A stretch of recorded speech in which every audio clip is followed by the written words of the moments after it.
Hello friends, welcome back to my channel. ఈరోజు మన ఛానల్లో ఒక ఇన్స్టెంట్ అయిన హెల్దీ స్వీట్ రెసిపీ అండి. కప్పు రవ్వ ఇంకా గోధుమ పిండితో అప్పటికప్పుడు నిమిషాల్లో ఇలా చేసి పెట్టచ్చండి. చాలా హెల్దీ అయిన రెసిపీ.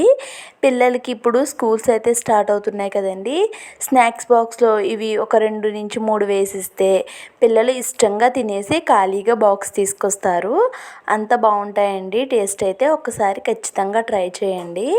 దానికోసం నేను ఇక్కడ ముందుగా స్టవ్ వెలిగించి ఒక ప్యాన్ పెట్టుకుంటున్నాను. ఇక్కడ నేను ఒక కప్తో హాఫ్ కప్ కంటే కొంచెం ఎక్కువగా బెల్లం వేసుకున్నానండి. అలానే హాఫ్ కప్పు వాటర్ వేసుకొని ఈ బెల్లాన్ని కరిగించుకోవాలండి. ఇది ఎటువంటి పాకం రావాల్సిన పని లేదు. బెల్లం మొత్తం కరిగిపోతే సరిపోతుంది. చూడండి, బెల్లం మొత్తం ఇక్కడ కరిగిపోయింది కదా. ఇప్పుడు స్టవ్ ఆఫ్ చేసి పక్కన పెట్టేసుకుంటున్నానండి. ఇప్పుడు ఒక మిక్సీ జార్ తీసుకున్నాను. మనం బెల్లం ఏ కప్పుతో అయితే తీసుకున్నామో మొత్తం అన్నీ కూడా అదే కప్తో మెజర్ చేసుకోవాలండి. ఫుల్గా ఒక కప్పు వరకు సూజీ రవ్వ తీసుకుంటున్నాను. దీన్నే ఉప్మా రవ్వ, బొంబాయి రవ్వ అని కూడా అంటారు.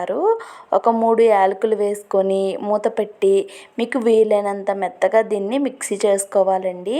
ఒక 3 నుంచి 4 నిమిషాల పాటు మిక్సీ పట్టుకోవాలి. అప్పుడే మెత్తగా అవుతుంది.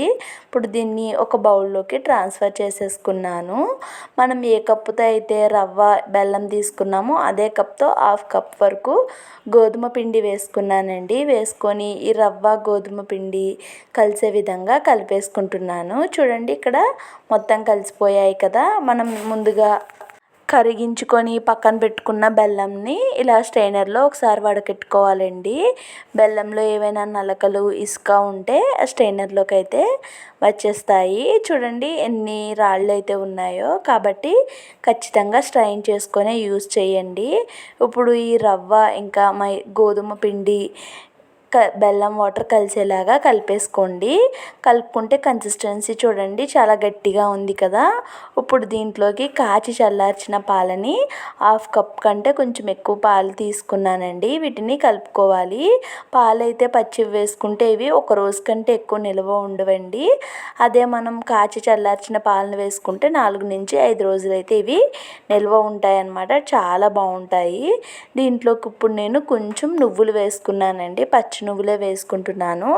నువ్వులు హెల్త్కి చాలా మంచిదండి. ఇప్పుడు పించ్ ఆఫ్ వంట సోడా కూడా వేసుకుంటున్నాను. ఒకవేళ మీకు వంట సోడా వద్దు, ఇష్టం లేదు అనుకుంటే ఒక గంట సేపు నానబెట్టిన తర్వాత వేసుకోండి. ఇక్కడ నేను ఇన్స్టెంట్గా చేస్తున్నాను కాబట్టి వంట సోడా వేసుకుంటున్నాను. ఇప్పుడు ఇవన్నీ మొత్తం కలిసేలాగా కలిపేసి స్టవ్ వెలిగించి గుంత పొంగనాల ప్యాన్ అయితే పెట్టుకున్నానండి. వీటిని నేను హెల్దీ వర్షన్లో చేస్తున్నాను కాబట్టి నూనెతో కాకుండా ఇక్కడ నేను నెయ్యితో చేస్తున్నానండి. 10 రూపీస్ GRB నెయ్యి ప్యాకెట్ ఉంటుంది కదా, దాన్ని అయితే యూస్ చేస్తున్నాను. మీరు కావాలి అనుకుంటే ఆయిల్తో చేసుకోవచ్చు, లేదు మీకు అవైలబుల్గా ఉంటే నెయ్యితో అయినా చేసుకోవచ్చండి. ఈ గుంతలన్నిటికీ కూడా ఆయిల్ బ్రష్తో ఈ విధంగా నెయ్యినైతే పట్టేలాగా చేసుకున్నానండి. ఇప్పుడు మనం ముందుగా ప్రిపేర్ చేసుకున్న రవ్వ మిశ్రమం ఏదైతే ఉందో దాంట్లో నుంచి కొంచెం కొంచెం తీసుకుంటూ గుంత పొంగనాల ప్యాన్లో అయితే వేసుకోవాలండి. వేసేటప్పుడు చూసుకొని వేస్తూ ఉండండి, లేదంటే చుక్క చుక్క పడిపోయి పొంగనాలు అనేవి చూడటానికి అంత బాగోవండి. మీరు గరిటెని ఆ గిన్నెకి రాస్తూ వేస్తే మనకి చుక్క చుక్క పడకుండా ఉంటాయి. గుంత పొంగనాలు కూడా పర్ఫెక్ట్గా వస్తాయండి. మొత్తం అన్నీ వేసేసిన తర్వాత మూత పెట్టి సిమ్ ఫ్లేమ్లో ఒక 3 నిమిషాలు కుక్ చేసుకున్నాను. చూడండి, ప్యాను ఒక సైడే మనకి మంట తగులుతుంది కదా. ప్యాన్ని అటు ఇటు అడ్జస్ట్ చేసుకుంటూ కాల్చుకుంటున్నాను. చూడండి, అటు ఇటు చేశాను. తర్వాత మిడిల్లో కూడా అడ్జస్ట్ చేసుకున్నాను. ఇప్పుడు దీన్ని తీసి చూద్దాం. చూడండి, చక్కగా మనకి మంచి గోల్డెన్ కలర్ అయితే వచ్చేసాయండి. చూస్తున్నారు కదా ఎంత కలర్ అయితే ఎంత బాగుందో. వీటిని ఇంకొక సైడ్కి అయితే టర్న్ చేసుకుంటున్నాను.